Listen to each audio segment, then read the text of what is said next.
La semana pasada completamos una sección del libro de Hechos en el capítulo 2 y dijimos que hoy vamos a comenzar con una nueva. Bueno, precisamente a partir del capítulo 3 comienza una nueva sección. Y si uno piensa de alguna manera en el bosquejo del libro a partir de la gran comisión que encontramos en Hechos 1:8, uno podría estructurar el libro de Hechos en tres grandes bloques. En primer lugar, el testimonio en Jerusalén, luego el testimonio en Judea y Samaria, y luego el testimonio hasta lo último de la tierra.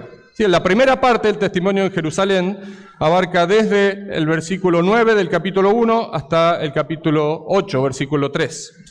Sí, dentro de ese segmento, de esa sección, esa primera parte del cumplimiento de la gran comisión, que es el testimonio en Jerusalén, tenemos el primer capítulo, del versículo 9 al 26, la espera, ¿sí?, de los cristianos en Jerusalén por la promesa del Espíritu Santo que el Señor había hecho antes de ascender. Luego el capítulo 2, que fue todo lo que analizamos en nuestras últimas exposiciones, el establecimiento mismo de la iglesia. Sí, capítulo 2, desde el versículo 1 al versículo 47. Una sección fundamental, no solo para el libro de Hechos, sino para el entendimiento de todo el Nuevo Testamento y para el entendimiento de qué es lo que somos nosotros y qué estamos haciendo acá precisamente congregados como Iglesia del Señor en esta mañana.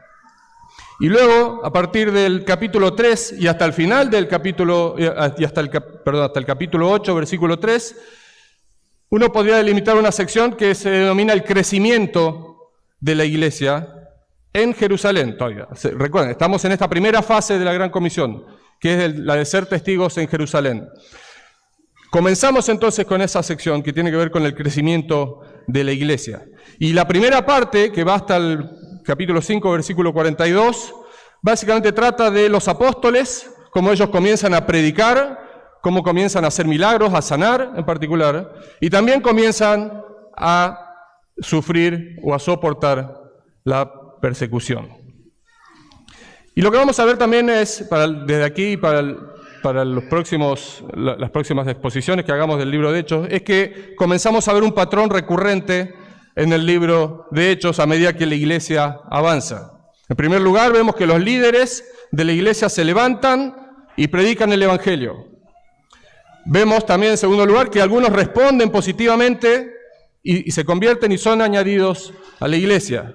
En tercer lugar, vamos a ver dentro de este patrón recurrente que se levanta oposición, en general judíos, pero a veces también vemos oposición por parte de los gentiles, y comienzan a perseguir a los cristianos. Y en cuarto lugar, en este patrón que se observa en el libro de Hechos a partir del capítulo 3 en adelante, podemos ver que Dios interviene para rescatar a los líderes o proteger a la iglesia de alguna manera, y al final del día lo que tenemos es que una vez que se cumple este ciclo vemos una iglesia fortalecida y con un mayor número de miembros, creciendo tanto en número como en la palabra también y en el conocimiento del Señor y en la fe. Ahora este pasaje, en particular en Hechos 3, a partir del versículo 1, comienza con un milagro. ¿Sí? Un milagro bien conocido que vamos a enseguida leer. Y la semana pasada hablamos algo sobre los milagros o sobre las señales que los apóstoles realizaban en estos primeros tiempos, de estas primeras semanas y años del periodo apostólico de la iglesia. Sí, en el versículo 43 del capítulo 2, recuerden, Lucas dice que durante estos primeros días de la iglesia, muchas maravillas y señales eran hechas por los apóstoles. Sí, y esta sección precisamente comienza con un ejemplo concreto de una de esas señales y maravillas que los apóstoles realizaban. ¿Sí? La semana pasada, al estudiar este versículo en particular, el versículo 43 del capítulo 2, mencionábamos que estos prodigios y señales eran hechos por Dios por medio de sus apóstoles y también algunos de sus asociados más cercanos, tal como Felipe o Esteban, por dos motivos fundamentalmente. En primer lugar, para confirmar o acreditar las obras y el mensaje de los apóstoles, debido a que fundamentalmente todo lo que hoy tenemos registrado en el Nuevo Testamento, ellos no lo tenían todavía, no había sido escrito. De hecho, se estaba llevando a cabo todo lo que hoy tenemos registrado en el Nuevo Testamento, de manera que las personas no necesariamente tenían elementos objetivos para contrastar y para verificar la veracidad del mensaje de alguno de estos apóstoles y algo que les diera cierta certidumbre o capacidad de decidir si esto es verdadero o falso. Hoy nosotros tenemos la Escritura, pero ellos no la tenían todavía. Hoy tenemos el Nuevo Testamento completo, donde podemos ir, naturalmente, y debemos ir, ¿sí? Como hacían los nobles de Berea, como se menciona aquí mismo en el libro de Hechos, para verificar si lo que se nos dice, lo que se nos enseña, lo que se nos predica es de acuerdo a la sana doctrina, a la doctrina bíblica. Ellos no tenían necesariamente todo esto, tenían solo el Antiguo Testamento y, por supuesto, gran parte de lo que hoy es la Iglesia tiene que ver con lo que se define en el Nuevo Testamento. Recordemos también que en ese tiempo había muchos falsos maestros y profetas que se levantaron, así como los hay hoy.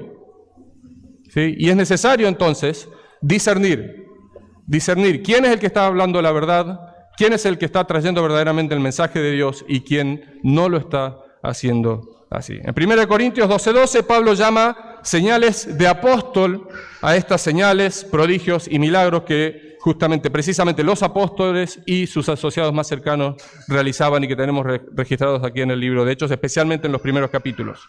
Es decir, esto distinguía a los apóstoles que, como sabemos, cumplen un rol absolutamente fundamental en la iglesia.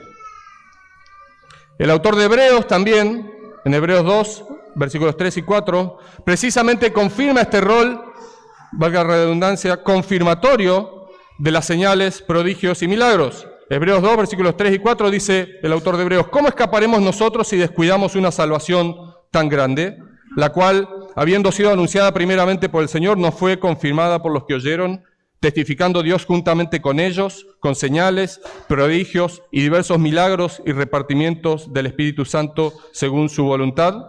Sí, aquí el autor de Hebreos es claro.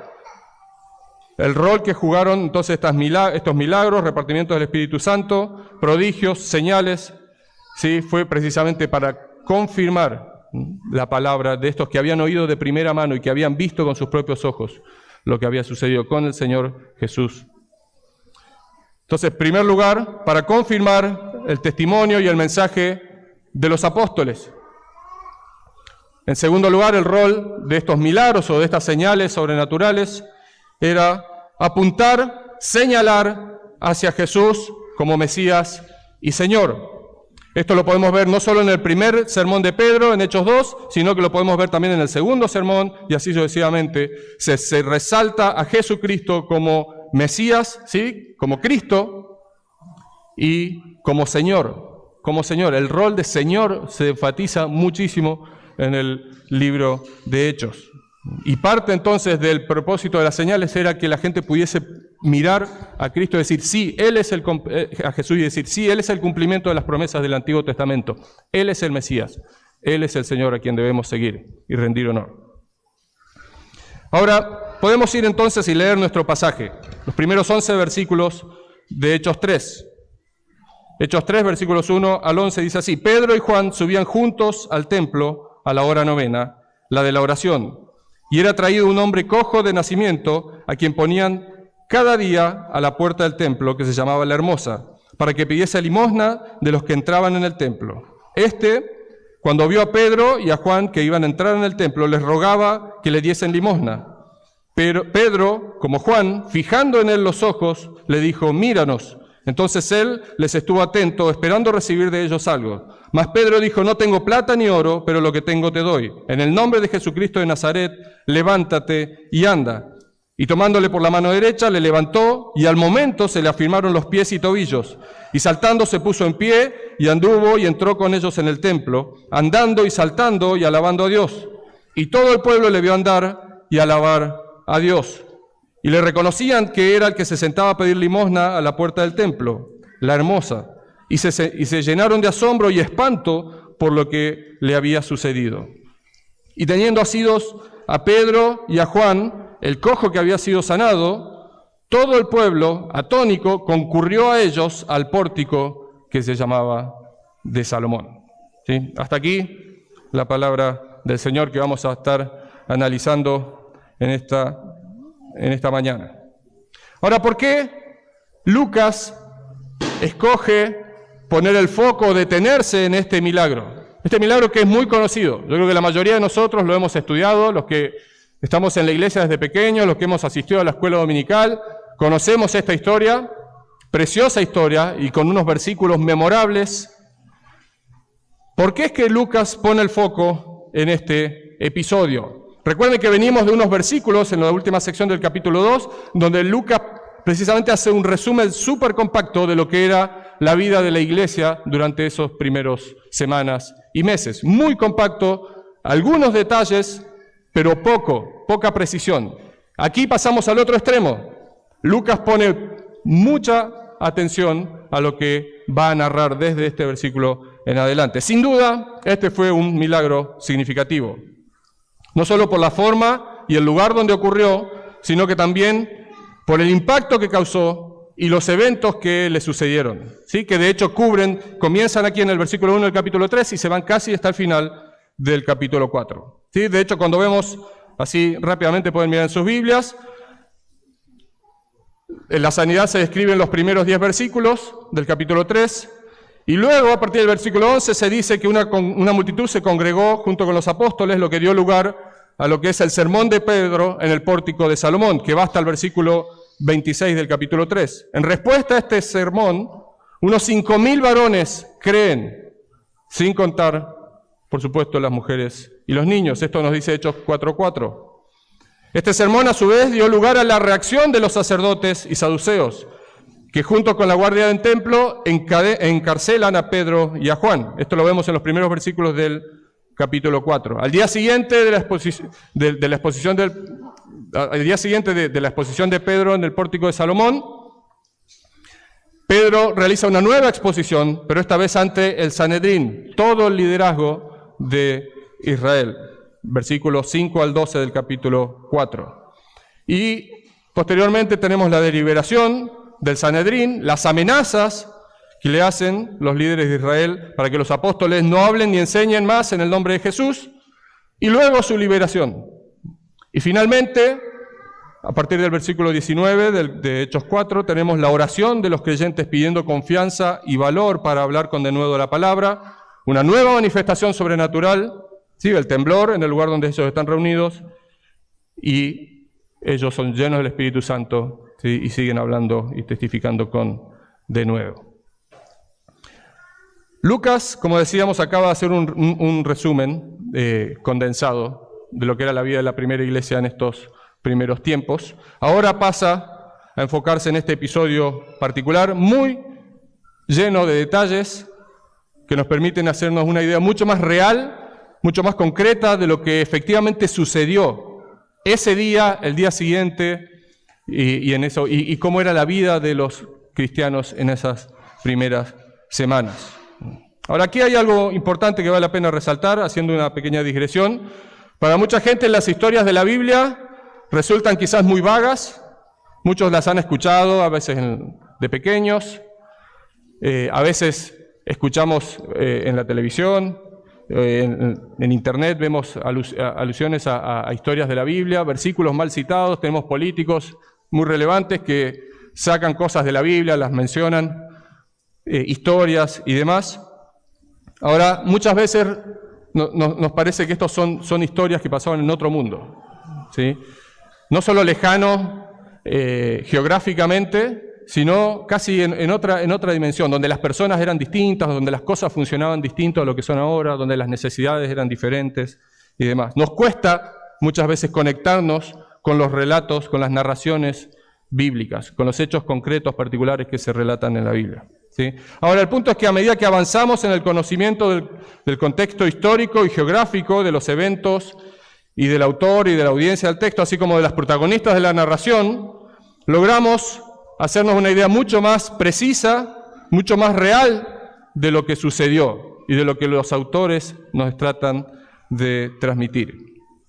El punto es que lo que la Biblia nos presenta son hechos reales que involucraron a personas reales, en lugares reales y conocidos, en un día, en una hora particular, que podría ser eventualmente identificable hacia atrás si uno hace bien las cuentas, en la mayoría de los casos. Entender esto es fundamental por muchas razones, o sea, entender la importancia de conectarnos y tener una idea precisa de qué es lo que está sucediendo en los eventos que son narrados en la Biblia. Por un lado, los hechos narrados, en particular en el Nuevo Testamento, son la base histórica de nuestra fe, especialmente los hechos los episodios narrados en los Evangelios y en el libro de Hechos. Es por eso que el Espíritu Santo guía a autores humanos, personas como nosotros, pero inspiradas por el Espíritu Santo, ¿sí?, para registrar estas cosas en la Escritura e incluir muchos detalles, en algunos casos, como es este episodio narrado en Hechos 3. Detalles que hacen que estos eventos sean verificables, en muchos casos históricamente, con otras fuentes también extra bíblicas, y que eventualmente refuerzan nuestra convicción sobre la veracidad del texto bíblico. Por otro lado, dimensionar correctamente estos elementos es fundamental para entender cuál es la intención del autor, qué es lo que el autor está queriendo decir con lo que escribe y cuáles son las implicancias que esto tiene eventualmente para nosotros hoy en día. Entonces, esto es simplemente para decir, hay que prestar atención, es importante prestar atención a los detalles, especialmente en el libro de Hechos. Ahora, si vamos entonces, nos movemos al texto, a la escena. El lugar donde tiene lugar todo esto es en el templo de Jerusalén. Sí, el templo era el punto focal de la vida nacional de Israel, podríamos decirlo así. Los judíos se sentían muy orgullosos de su templo, y lo vemos en algún episodio, cuando los discípulos de Jesús visitan el templo, los discípulos mismos hacen referencia o hacen alusión a la magnificencia de los edificios, ¿sí?, y de la construcción. El área del templo, lo mencionamos algo la semana pasada, era bien amplia, tenía, con un poquito más de precisión, unos 480 metros por 270 metros. Sí, esto era todo, incluyendo los patios, los pórticos y el edificio del templo propiamente dicha.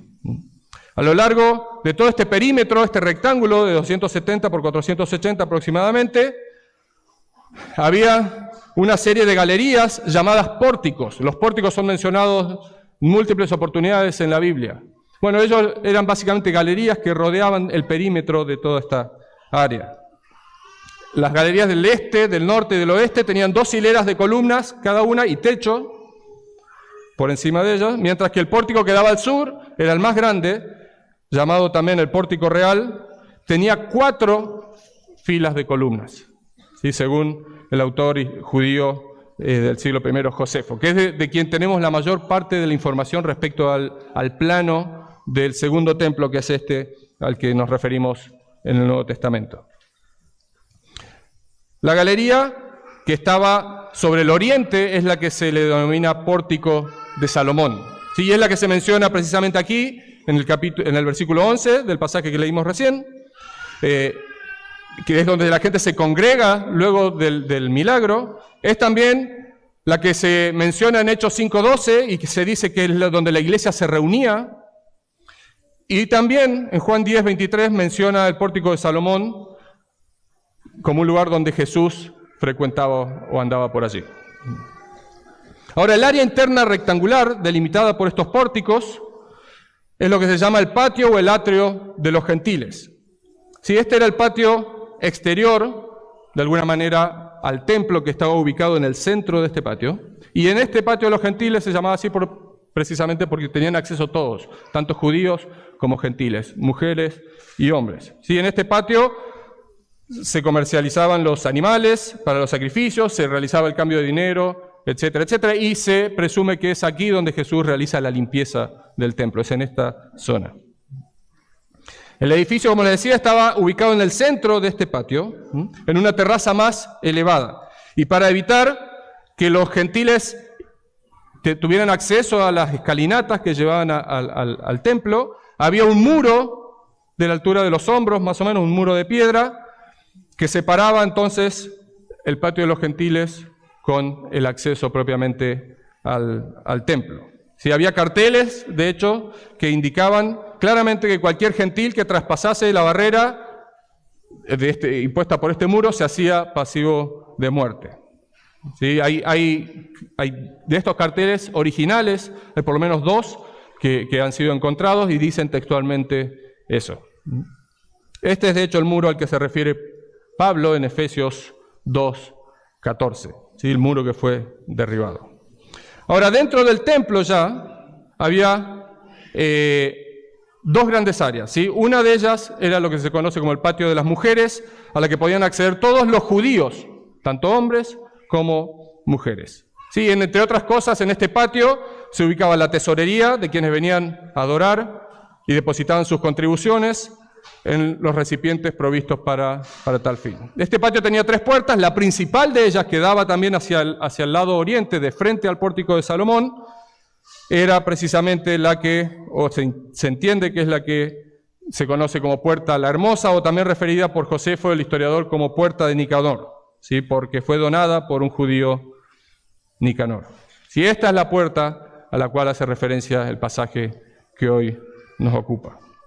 Entonces, el versículo 1 dice, Pedro y Juan subían juntos al templo a la hora 9 de la oración.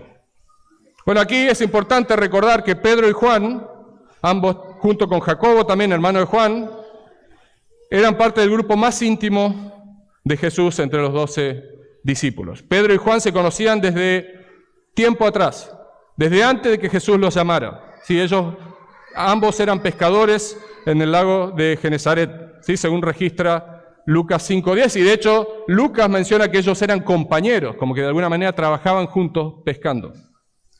Pedro era, por supuesto, el líder de los 12, pero Jacobo y Juan también se mencionan como líderes de la iglesia en Jerusalén, apóstoles de los más relevantes. Pedro y Juan fueron, de hecho, los únicos que siguieron a Jesús hasta la casa del sumo sacerdote después del arresto de Cristo en la noche de la traición. Fueron también los primeros discípulos en visitar la tumba después de la resurrección.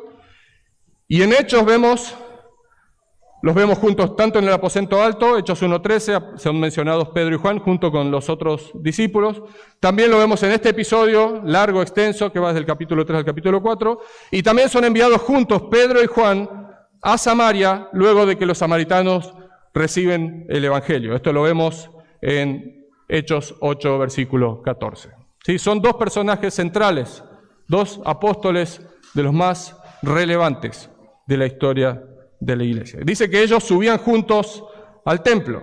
Y recordemos cómo termina el libro de Lucas, que es el primer tomo de Lucas. Lucas tiene 2 tomos, el Evangelio de Lucas y el libro de Hechos. El primer tomo termina en el último versículo diciendo que luego de la ascensión del Señor Jesús, los discípulos volvieron a Jerusalén con gran gozo y estaban siempre en el templo, alabando y bendiciendo a Dios.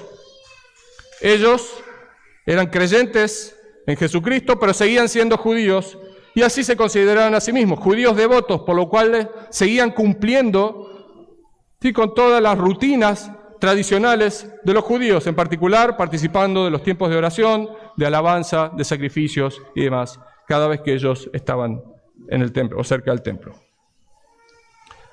Además, vemos también, como estudiamos la semana pasada en Hechos 2:46, que después de la venida del Espíritu Santo, ya con la iglesia fundada, los creyentes seguían asistiendo diariamente al templo. ¿Sí? Esto también está implícito, si vamos al texto de hoy, en el tiempo imperfecto que se da al verbo, cuando dice subían.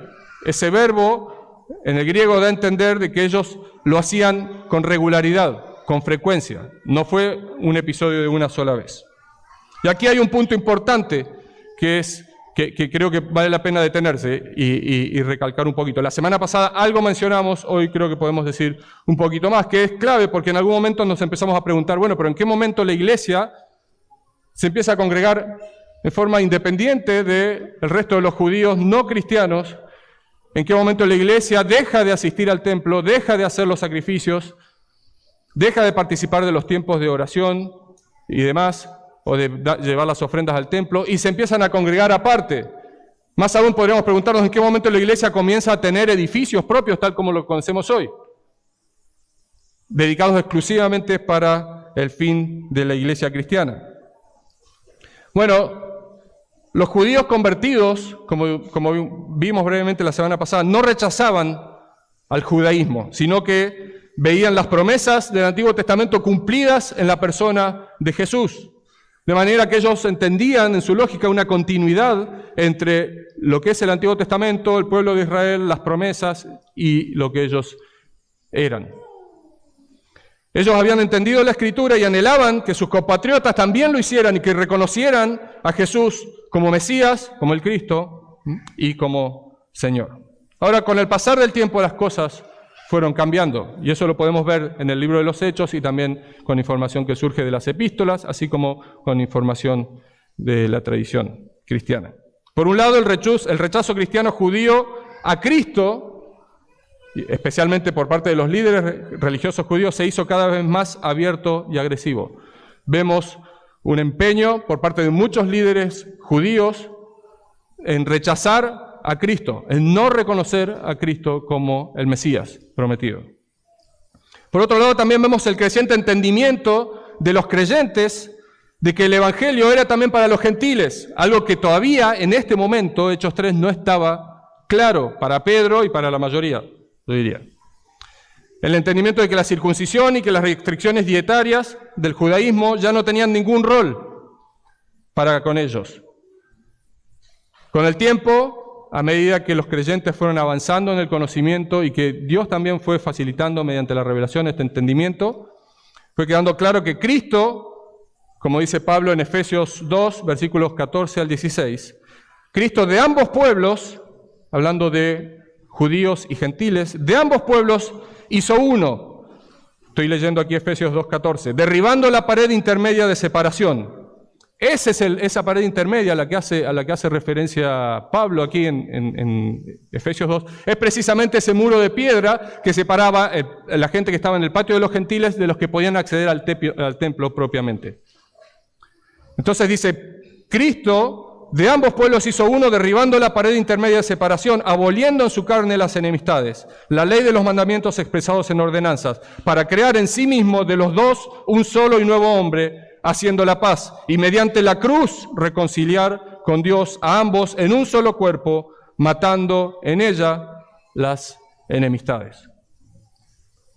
Aquí Pablo está haciendo referencia a un nuevo hombre que no necesitaba ir al templo de Jerusalén para adorar, sino que puede hacerlo en cualquier lado.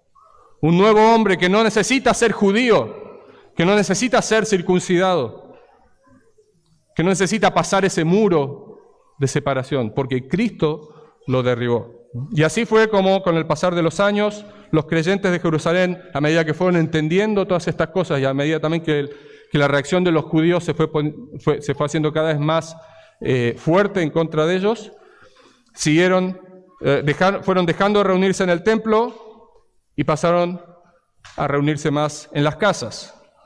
Y es interesante que según los registros históricos, la costumbre de la iglesia cristiana de reunirse en edificios destinados y construidos para tal fin exclusivamente, recién surge en el siglo III, varios años después de lo que tenemos aquí registrado en Hechos. Pero mientras, si volvemos a nuestro pasaje, ellos continúan reuniéndose en el templo, ¿sí? Lugar que de hecho era el único en Jerusalén que podía albergar a los más de 3.000 personas que ya conformaban la iglesia cristiana, esta primera iglesia en Jerusalén, ¿sí? El texto de hoy relata precisamente una serie de episodios que tuvieron lugar en el templo, en una de esas tantas oportunidades que los apóstoles asistían con regularidad. Pedro y Juan, dice, subían juntos al templo a la hora novena, la de la oración. Sí, aparentemente había varias horas de oración en el templo de Jerusalén. A las 9 horas, a las 9 a.m., ¿sí? Al mediodía y a las 3 p.m. ¿Sí? Las 3 p.m. es lo que se entiende como la hora novena. Y estos 3 horarios o estos tiempos de oración son también mencionados ya por David en el Salmo 55, versículo 17, ¿sí? Que oraba mañana, mediodía y tarde. El hecho de que Lucas es específico mencionando a Pedro y a Juan que iban a la hora novena, ayuda a explicar por qué luego en el versículo 3 del capítulo 4 dice que los tomaron y los llevaron presos porque ya era tarde. Y efectivamente ya era tarde. Recordemos que para ellos el día se terminaba a las 6 de la tarde, oficialmente. Segundo lugar, segundo versículo. aquí el personaje, vamos a decir. Dice, y era traído un hombre cojo de nacimiento, a quien ponían cada día a la puerta del templo, que se llamaba La Hermosa, para que pidiese limosna de los que entraban en el templo. Sí, esta es la persona sobre la cual se realiza el milagro, que tiene algunas interacciones con los apóstoles, como vemos, y después si avanzamos en el texto en los siguientes versículos del capítulo 4, vemos que él sigue dando testimonio, y él es el elemento básicamente al cual se refiere todo el mundo, por lo que sucedió en él. Ahora podemos detenernos en analizar la condición de esta persona. La descripción que hace Lucas de este hombre no da lugar a especulaciones. Podría haber personas que cuestionen el hecho de que él realmente estuviese enfermo. Como pasa con el día de hoy. El día de hoy con así decirlo, milagros, ¿sí? Lo primero que uno piensa es, bueno, pero ¿esto era realmente una enfermedad? ¿Esta persona estaba enferma? Hasta podría ser algo absolutamente armado, orquestado. Entonces, pero aquí Lucas brinda detalles que permiten descartar eso. Aquí este es un milagro genuino, ¿sí? Y esta persona no estaba fingiendo estar afectada. Dice que era coja. La traducción también podría ser paralítica o lisiada, según, por ejemplo, la Biblia de las Américas lo traduce. Esta palabra coja significa literalmente que sus miembros inferiores eran imperfectos, lo cual limitaba o imposibilitaba que camine. El hecho de que era traído, como dice aquí el versículo 2, por otras personas y que lo ponían cada día a la puerta del templo, da a entender que su capacidad para caminar era muy seria o era total, eventualmente. Necesitaba ser trasladado por otras personas directamente. Esta condición acompañaba a la persona desde su nacimiento, dice aquí el versículo 2, y si ustedes van a Hechos 4, versículo 22, que se sigue hablando de él, se dice que él era ya en ese momento mayor de 40 años. Una persona grande que tenía capacidad de dar testimonio, creíble, ¿sí? Y, por supuesto, a una persona a la cual muchos de los que asistían al templo regularmente, recordemos que aquí los judíos iban muchas veces al templo, especialmente los judíos que vivían en Jerusalén. Estaban acostumbrados a ver a esta persona, o bien ahí en la puerta La Hermosa, o en algunas otras zonas del templo. ¿Qué hacía esta persona? ¿A qué se dedicaba? Vamos a decir. Bueno, dice, a quien ponían cada día en la puerta del templo, que se llamaba La Hermosa, para que pidiese limosna de los que entraban en el templo. Ese era su trabajo, básicamente. Si recordemos que en ese contexto a las personas lisiadas se les daba muy poca. La educación siempre fue muy costosa, en todos lados, en ese tiempo mucho más. Y cuando una persona era lisiada de nacimiento, básicamente era casi descartada automáticamente, por lo cual es muy probable que esta persona no tuviese oficios, o estuviera seriamente limitada para ejercer algún oficio, además del hecho de su limitación física. ¿Sí? Entonces, ganarse la vida por sí mismo era muy difícil, y normalmente las personas en estas condiciones apelaban a este tipo de actividades. ¿Sí? Era traída cada día y colocada en la puerta del templo para pedir limosnas. A eso se dedicaba, básicamente. La palabra que se traduce como limosna significa literalmente para pedir piedad o pedir algún tipo de acción por parte de las personas para ser ayudado. En el contexto, por supuesto, se entiende el hombre lo que está pidiendo es dinero, alguna moneda.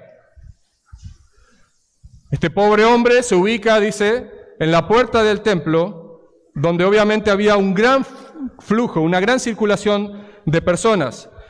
El hecho de que circulen muchas personas de por sí ya aumentaba la probabilidad de que alguien le dé algo, lo ayude con algo. Lucas 16:46, por ejemplo, dice que Bartimeo, un ciego, dice estaba sentado, junto al camino, mendigando. A la salida de Jericó, en el camino que ascendía hacia Jerusalén, se ubicaba Bartimeo. Y por supuesto, cuando la gente ascendía hacia las fiestas a Jerusalén, había mucha circulación de personas por ahí. Bartimeo estaba bien ubicado y eventualmente la gente que pasaba lo ayudaba. Sí, es decir, esto no era algo poco común. Además, es importante tener en cuenta que dar limosnas era parte importante de la fe judía.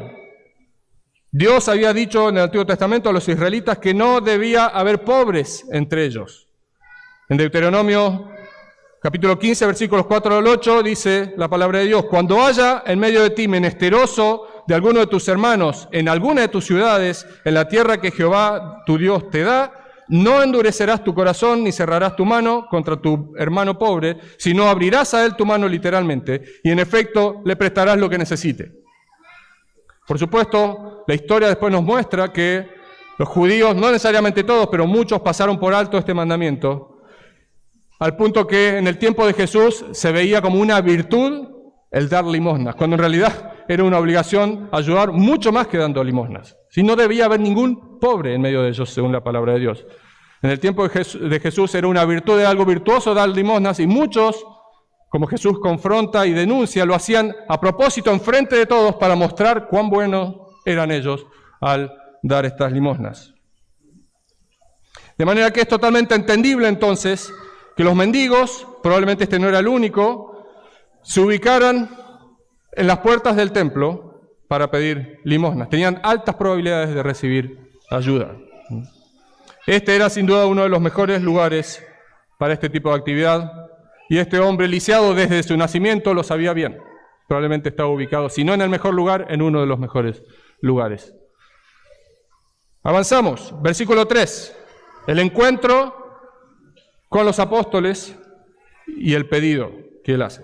Versículo 3 dice: cuando vio a Pedro y a Juan que iban a entrar en el templo, les rogaba que les diesen limosna. El encuentro inicial entre el cojo y los apóstoles es muy simple y espontáneo. Ninguno de los dos parece que se estaba buscando, se encuentran así al pasar. Evidentemente, por lo que se entiende de esta expresión o de este versículo, este hombre no conocía a los apóstoles.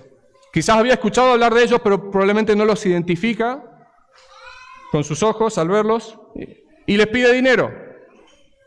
Eso era lo que él hacía cada día con cada persona que pasaba ahí probablemente. ¿Sí?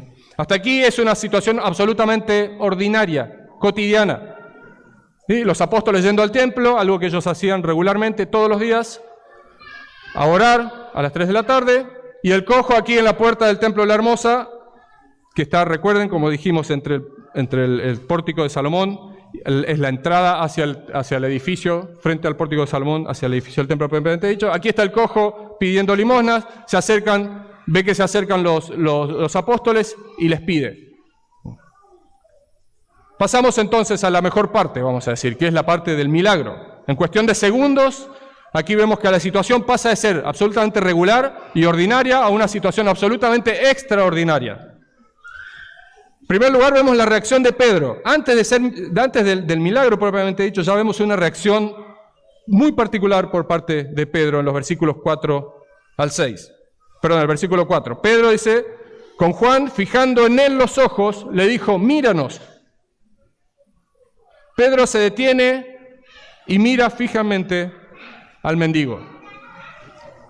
Esto uno podría imaginar que no es algo que la gente hacía. O bien la gente iba y le dejaba algún tipo de ayuda, de limosna, y en cuyo caso probablemente los miraban, pero las personas que no le iban a dar plata probablemente trataban de evitar, pasar lo más lejos posible, como quizás nosotros también podemos llegar a hacer a veces cuando nos enfrentamos o nos acercamos a alguna persona que está pidiendo y quizás no tenemos nada para darle o no queremos darle o lo que fuera. ¿Sí? Muchas veces las personas tratan de evitar el contacto visual, tratamos de mirar para abajo o lo que fuera. Pedro aquí en cambio reacciona diferente. Él tiene una intención clara y responde con determinación. Él no va a darle plata, él lo sabe, sin embargo fija sus ojos en el cojo que está pidiendo ahí. Y le dice una orden directa al paralítico: míranos. El que estaba pidiendo limosnas parece que era el que no los estaba mirando o no les estaba prestando atención. Y quizás por eso mismo él no los reconoce. Entonces Pedro hace contacto visual y le dice: míranos. Versículo 5, entonces la reacción del cojo. Entonces él les estuvo atento. Ahí sí reacciona. Y él reacciona esperando entonces, ahora voy a recibir algo probablemente. Dice, esperando recibir de ellos algo. La instrucción de Pedro llama la atención del paralítico al punto de que genera cierta expectativa en él.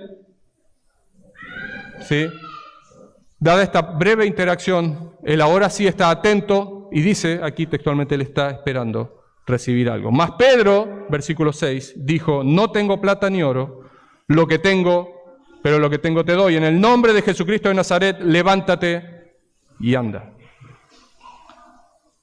El uso de la conjunción adversativa más, que también se traduce como pero o más, aquí dice más Pedro, señala que hay una contraposición clara entre lo que el paralítico espera recibir y lo que Pedro va a decir o va a hacer o le va a dar. Evidentemente, el paralítico está esperando recibir limosna, plata. Y Pedro se encarga de aclarar, en primer lugar, que él no tiene dinero. No tengo plata ni oro. Muy conocida frase. ¿Sí? No tengo plata ni oro. Y muy interesante el reconocimiento que hace Pedro, especialmente muy valiosa en el contexto actual nuestro. Este es el gran apóstol Pedro, este es el líder de la iglesia. Este es el líder también de los 12 apóstoles. Él está lleno del Espíritu Santo y lo sabe. Él está obrando maravillas con el poder y con la autoridad de Dios y él lo sabe. Y mucha gente lo sabe. Él está atrayendo la atención de miles de personas en este momento, en esos días, que se agolpan para escucharlo y responden a su llamado y responden a su mensaje, al mensaje de Pedro. A tal punto se ha vuelto popular que los líderes reconocen en el capítulo 4, los líderes judíos reconocen que no pueden hacerle nada porque tienen miedo de la reacción que un castigo a Pedro pudiera causar en la gente del pueblo. El pueblo estimaba a Pedro, confiaba en Pedro. Este hombre, con todas esas credenciales, reconoce que no tiene nada material para ofrecer a este pobre hombre. No tengo plata ni oro. Y es una expresión sincera. No tengo dinero, dice Pedro. El gran apóstol Pedro no tiene dinero. Y aquí, por supuesto, no hay teología de la prosperidad que resista. ¿Cuál de los apóstoles que normalmente están impulsando, de los apóstoles modernos, vamos a decir, que están impulsando este tipo de doctrinas y de enseñanzas, tiene aunque sea una de estas credenciales que tiene Pedro? Quizás popularidad, quizás gente que lo sigue, pero del resto ninguna, se los aseguro. Sin embargo, Pedro no tiene plata ni oro, no tiene plata ni oro. Esto no se trata de dinero, y Pedro lo deja claro aquí, esto no se trata de dinero. Y si algo tienen ellos para darles como apóstoles de Jesucristo, no va a ser dinero necesariamente. Destaca aquí, entonces, lo inesperado que resulta ser este milagro para este hombre. Esto no era lo que el paralítico estaba buscando, no era lo que él estaba pidiendo. Él no se acercó o no pidió a los discípulos, a los apóstoles, que le sanen. Es Pedro quien es guiado por el Espíritu Santo que lo sorprende completamente con esta respuesta. Esto nos recuerda y nos demuestra que en este caso esto es una obra soberana de Dios, quien movió y quien usó a Pedro para obrar esta sanidad. Esto de alguna manera, entre paréntesis podríamos decir, nos recuerda al caso de la mujer samaritana en su encuentro con Jesús. Ella no tenía ninguna expectativa, comienzan a conversar al lado del pozo. Ella no sabía quién era Jesús, ella no le estaba pidiendo nada a Jesús. Sin embargo, Jesús en su soberanía termina obrando, ¿sí? Dando palabras que demuestran su omnisciencia, y la mujer samaritana, sin estar buscando nada, de repente es testigo de una manifestación sobrenatural y puede conocer de primera mano el poder sobrenatural de Jesús para conocer la vida de las personas, para conocer los corazones, para conocer el pasado de todos. Y finalmente, por supuesto, termina conociendo el poder de Cristo para salvarla y para perdonar sus pecados. Todo por designio soberano del Señor. Algo parecido sucede aquí con este paralítico en la puerta del templo. No tengo plata ni oro, pero lo que tengo te doy. Y dice Pedro, en el nombre de Jesucristo de Nazaret, levántate y anda. Pedro no ofrece lo que cualquier persona podría dar. De hecho, Dar dinero era lo más fácil. Si él no tenía, podría haberle pedido a otro o le dice, mira, mañana te traigo. Y le trae.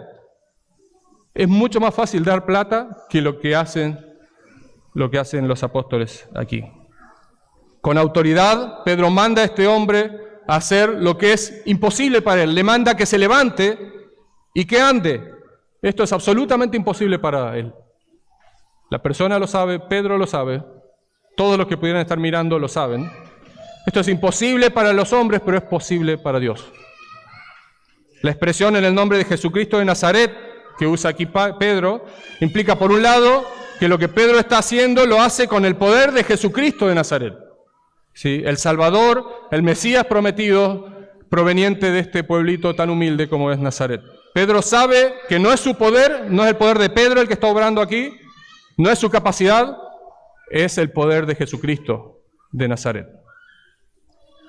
Por otro lado, también la referencia al nombre de Jesucristo implica que el hecho de que Jesús obre efectivamente este milagro, de alguna manera nos da a entender que Dios está aprobando lo que Pedro está haciendo.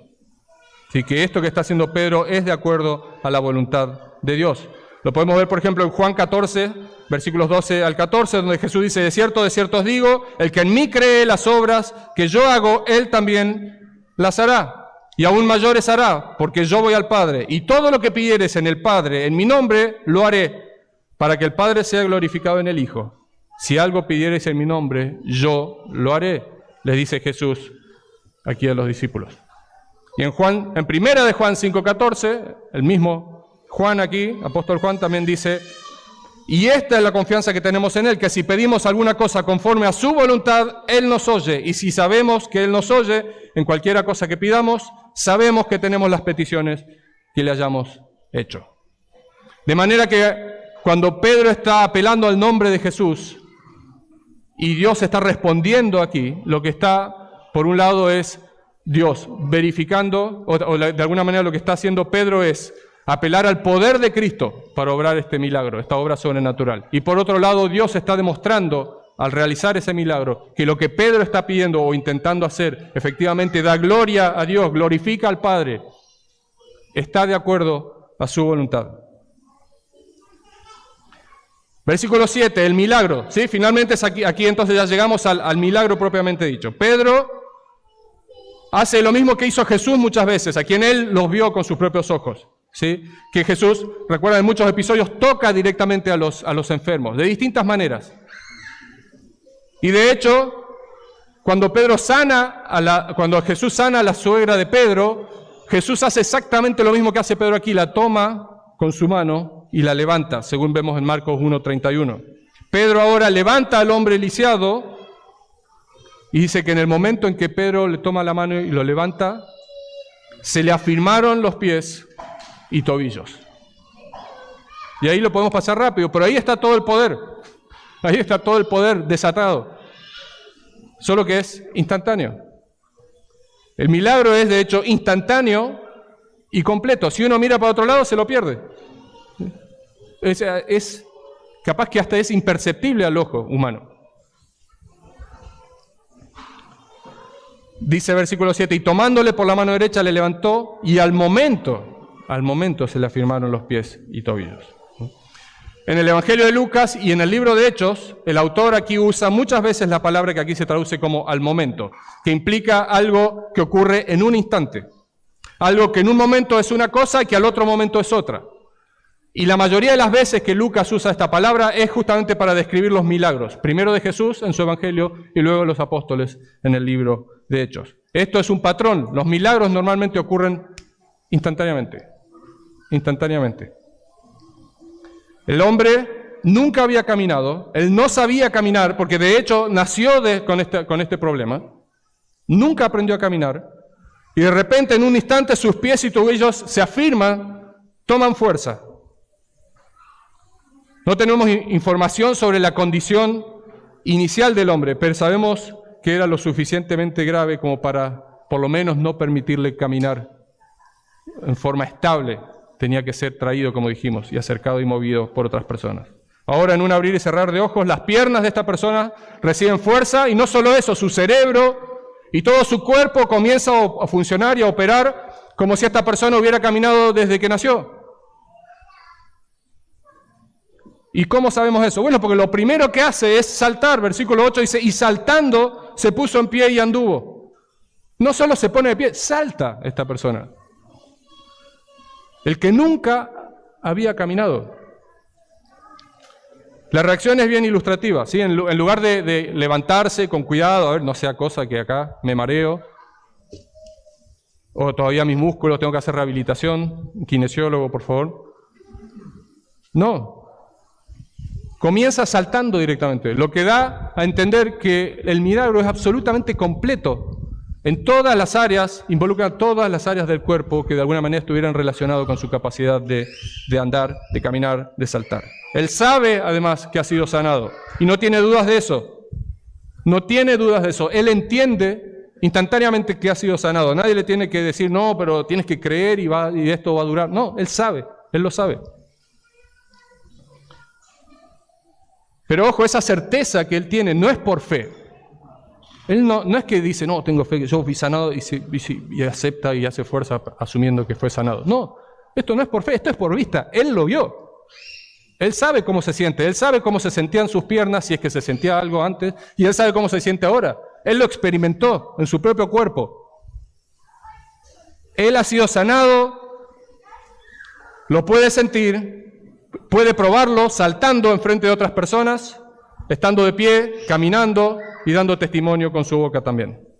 Algo que nunca antes había podido hacer. Las reacciones. La reacción del hombre sanado, en primer lugar, la última parte del versículo 8 dice, y entró con ellos en el templo andando y saltando y alabando a Dios. Así como la sanidad fue completa, instantánea en su cuerpo, al parecer, y esto sí es adicional, ¿sí? También en su interior parece que hubo un milagro. Quien hace algunos instantes estaba afuera mendigando por unas monedas, ahora está junto a Pedro y a Juan dentro del templo, caminando y saltando. Imaginen el espectáculo, una persona dentro del templo saltando y alabando a Dios, alabando a Dios. La gloria, él sabe, es para Dios. Él entiende que Pedro dio la orden, pero él entiende que esto es obra de Dios. El hombre glorifica a Dios y manifiesta su gozo. Y esto nos recuerda también, si vamos a Isaías, capítulo 35, versículos 5 y 6, la promesa de Isaías respecto de cómo va a ser el milenio, la restauración en el milenio, en el reino milenial. Versículos 5 de Isaías 35 dice, entonces los cojos de los ciegos serán abiertos y los oídos de los sordos se abrirán. Versículo 6, entonces el cojo saltará como un ciervo y cantará la lengua del mudo, porque aguas serán cavadas en el desierto y torrentes en la soledad. Ahora ustedes dirán, bueno, pero este no es el milenio. ¿O sí? No, no es el milenio. Entonces, bueno, esto lo conversamos también cuando estudiamos el sermón de Pedro el día de Pentecostés. ¿Sí? Y lo vemos también en muchos pasajes, o sea, que podemos estudiar en los evangelios. Las señales que Jesús hizo en su primera venida fueron de alguna manera un adelanto, fueron la apertura de esta era mesiánica y un adelanto de lo que va a ser ese día final futuro. Y las señales de los apóstoles son hechas en el nombre de Jesús. Ellos están actuando como si fueran Cristo. Es Cristo mismo actuando a través de ellos. Recuerden, la iglesia es el cuerpo de Cristo y ellos literalmente están obrando con el poder de Cristo para hacer estos milagros. De alguna manera esta señal parece ir en la misma dirección, como un adelanto de lo que va a ser el reino milenial, ¿sí? Haciendo referencia también, o referenciado aquí en Isaías 35, versículos 5 y 6. Entonces esta es la reacción del cojo. Vemos la reacción también de la gente, versículos 9 al 11. Y todo el pueblo le vio andar y alabar a Dios, y le reconocían que era el que se sentaba a pedir limosna a la puerta del templo La Hermosa, y se llenaron de asombro y espanto por lo que le había sucedido. Así como el hombre sanado anda caminando, saltando y alabando a Dios por el templo, todo el mundo lo ve, y ahora todos pueden dar testimonio de la obra de Dios. Ya no es solo él que puede dar testimonio, todos los que lo vieron, miles de personas. Este hombre y su condición eran muy conocidos por la gente, y de hecho unos versículos más adelante lo dice, que la gente dice, este era el que estaba sentado en la puerta pidiendo. La gente se da cuenta que antes era una cosa y ahora es otra, pero es la misma persona. Algo pasó. Y dice que como reacción a ellos se llenaron de asombro y espanto por lo que había sucedido. De alguna manera nos hace ver o nos ilustra bien lo que termina diciendo en Hechos 2, ¿sí? Que la gente tenía temor frente al obrar de la iglesia y en particular de los apóstoles. Esta gente no podía creer lo que había sucedido al punto de que estaban espantados. Pero ni el cojo ni la gente se conforman con eso. No es que dice, bueno, espectacular, esto es todo por hoy, ya es tarde, vamos a la casa, terminó la reunión de oración de la hora novena y nos vamos. No. Versículo 11 dice, y tenidos asidos a Pedro y a Juan el cojo, que había sido sanado, todo el pueblo atónico concurrió a ellos al pórtico que se llama de Salomón. Versículo 11 dice que este cojo que antes no podía caminar, ahora él tiene, al parecer, tomado a Pedro y a Juan. Y si no es literalmente, por lo menos podemos asumir, por lo que dice el texto, que no se les despegaba. Estaba con ellos y los llevaba para todos lados. Pero él no era el único que quería estar y seguir estando con los apóstoles. El versículo 11 también dice que todo el pueblo atónito. Este es el tercer adjetivo que se usa para describir la reacción del pueblo. Recordemos que ya se dijo que estaban llenos de asombro y espanto, versículo 10, y ahora dice atónitos. O sea, Lucas se va quedando ya sin palabras para describir la reacción de estas miles de personas que están viendo lo que ha sucedido. Versículo 11 dice que las personas rápidamente se congregaron donde ellos estaban. Y por lo que dice el versículo 11, da a entender que los apóstoles, probablemente ya luego de la hora de la oración, habían cruzado desde el templo hacia el pórtico, enfrente, cruzando el patio de los gentiles, hacia el pórtico de Salomón. Y ahí estaban los apóstoles. La gente, incluyendo a este cojo que había sido sanado, está ansiosa por oír a los apóstoles, por verles, por conocerles. Y por supuesto, Pedro no desaprovecha la oportunidad. El versículo 12 no es parte de nuestra predicación de hoy, pero lo veremos la próxima oportunidad. Nos dice que al ver eso, Pedro comenzó con su sermón memorable que dio lugar finalmente a la conversión de unos 5,000 hombres, sin contar a las mujeres y los niños. Tremendo, tremendo. Para concluir, bueno, luego de narrar el establecimiento de la iglesia y describir sus principales distintivos en el capítulo 2. A partir del capítulo 3, Lucas se enfoca en un episodio particular, hace zoom de alguna manera, en un episodio particular que nos permite apreciar muchos detalles de la vida de la iglesia en sus primeras semanas y meses de vida, y en particular nos permiten apreciar el rol que tenían los milagros en ese contexto. Los milagros que ya han sido mencionados, algunos ya han sido hechos en Pentecostés, ya ocurrieron señales sobrenaturales. Tal como el Señor había prometido a los apóstoles, estos apóstoles realizan obras poderosas en el nombre de Jesucristo. Lo hacen con su poder y lo hacen de acuerdo a su voluntad.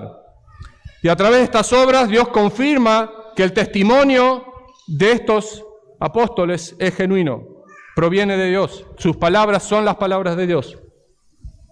Escucharlos a ellos es lo mismo que escuchar a Jesús y es lo mismo que escuchar a Dios. La misión, la autoridad, el mensaje, el poder, la gloria, es todo del Señor. Y Dios lo ratifica, derramando dones de apóstol, como dice el apóstol Pablo. estas señales, prodigios, esta capacidad de realizar señales, prodigios, portentos. Los apóstoles continúan con la obra que Jesús comenzó, al pie de la letra. Literalmente, lo que Jesús les dijo, primero en Jerusalén, esperan. Después comienzan a ser testigos en Jerusalén, en Judea, en Samaria, y así sucesivamente. Los apóstoles están cumpliendo con la gran comisión, están siendo fieles a lo que el Señor les encomendó durante su ministerio en la tierra. Y Dios, a través de estas señales, confirma que lo que ellos están haciendo es lo correcto, es lo que Él mismo les encargó que hicieran. Dios, a través de estas señales, está planteando y está estableciendo esta continuidad entre lo que Jesús hizo y lo que los apóstoles continuaron haciendo en el nombre de Jesús. La obra, como dice Lucas al comenzar el libro de Hechos, la obra que comenzó Jesús, la están continuando ahora los apóstoles. Y el efecto de estos milagros y de este milagro en particular es poderoso. La gente reconoce instantáneamente que el poder es de Dios y se dispone a escuchar y a recibir el mensaje de los apóstoles. Y el Señor, luego que la palabra es predicada, añade cada día los que han de ser salvos. Y así se va generando este ciclo, ¿sí? Como les decía al principio. Ahora, ¿sigue haciendo Dios milagros hoy? Bueno, tenemos la Biblia en nuestras manos, el canon completo. No tenemos, por supuesto, ya necesidad de que Dios confirme sobrenaturalmente nuestro obrar, el del pastor, el de cada uno de mis hermanos, o lo que cada una de las personas que se pare aquí diga. Bien o mal, todo lo que se dice aquí debe ser examinado a la luz de la Escritura. Y esa es al final del día la prueba de fuego, lo que dictaminará si esto es palabra de Dios o no. Solo basta entonces con ir a la Escritura, pero eso implica entonces un desafío para nosotros. Tenemos que usar este libro, tenemos que estudiarlo, tenemos que ser diligentes, conocerlo, escudriñarlo apropiadamente y por supuesto usarlo apropiadamente para no ser objeto de juicio, acusados por Dios de mal usar o cambiar una letra, una tilde, una coma. La iglesia avanza. El avance del reino requiere igualmente la intervención de Dios. Requiere la obra sobrenatural de Dios en los corazones. La salvación es la obra sobrenatural que Dios hoy hace fundamentalmente en el mundo. El resto ya no es a partir de estas señales. Por supuesto que Dios tiene toda la capacidad de hacerlo, pero desde el punto de vista bíblico entendemos que este tipo de señales confirmatorias ya no son necesarias. Lo que sí se necesita es Dios con su poder tocando los corazones, como decíamos también la semana pasada. La iglesia debe perseverar en lo que Dios le ha encomendado y debe también saber esperar y confiar en que Dios va a hacer su obra. Dios va a añadir a la iglesia a los que han de ser salvos. Sí, es parte de nuestro trabajo, pero es la obra en última instancia sobrenatural de Dios. Podemos hablar mucho más de los milagros, hay mucho más que hubiera querido decir, pero creo que ya basta por hoy. Y hermano, quizás estás luchando hoy con tu pecado, quizás estás en Cristo, pero quizás te sientes frenado en tu crecimiento espiritual, en el proceso de santificación. Bueno, eso también requiere de la obra divina, el poder de Dios. Clama al Señor por eso. Ven a la palabra de Dios y pide a Dios que con el poder del Espíritu Santo te ayude, ¿sí?, a obedecer, a ser fiel, a avanzar, a dejar el pecado. Y amigo, si tú no eres de Cristo todavía, si tú todavía no has rendido tu vida, no has conocido el Evangelio, no has confesado tus pecados, no has pedido a Jesús que te salve, bueno, necesitas la intervención de Dios, necesitas un milagro. Clama a Dios por su misericordia, para que en esta mañana o en esta tarde ya Dios haga su obra en ese sentido. Oremos, hermano. Padre amado, muchas gracias por tu palabra, gracias Señor por enseñarnos, gracias Señor por el testimonio que tenemos precioso en el libro de Hechos. Gracias, Señor, por tantos detalles precisos que nos permiten recrear de alguna manera lo que sucede. Sin duda, Señor, es un desafío, sin duda hay muchas cosas que quedan en el tintero, que no sabremos responder, que quizás algún día tú nos respondas, cuando estemos en tu presencia, o nos enseñes, nos instruyas. Pero, Señor, sabemos que todo lo necesario para la vida y la piedad nos ha sido dado. Señor, tenemos todo en esta palabra. No solo para nuestra vida, para nuestro crecimiento en fe, para nuestro andar en Cristo, para nuestra santificación, sino también para saber discernir la verdad del error y para poder cumplir nuestro rol como baluarte, como estandarte, Señor, de la verdad en este mundo en oscuridad. Señor, ayúdanos a ser diligentes, a estudiar la palabra, ayúdanos a ser diligentes también a examinar cada enseñanza a la luz de la Escritura y a venir delante de ti en humildad, sometiéndonos a ella. Señor, y oramos para que tú obres, Señor, en los corazones de los que todavía no te conocen, de los que no han sido alcanzados por tu gracia. Señor, necesitamos de tu intervención, por favor. Ten misericordia de ellos, así como has tenido de nosotros. A ti, Señor, sea la gloria en el nombre de Jesús, nuestro Señor. Amén.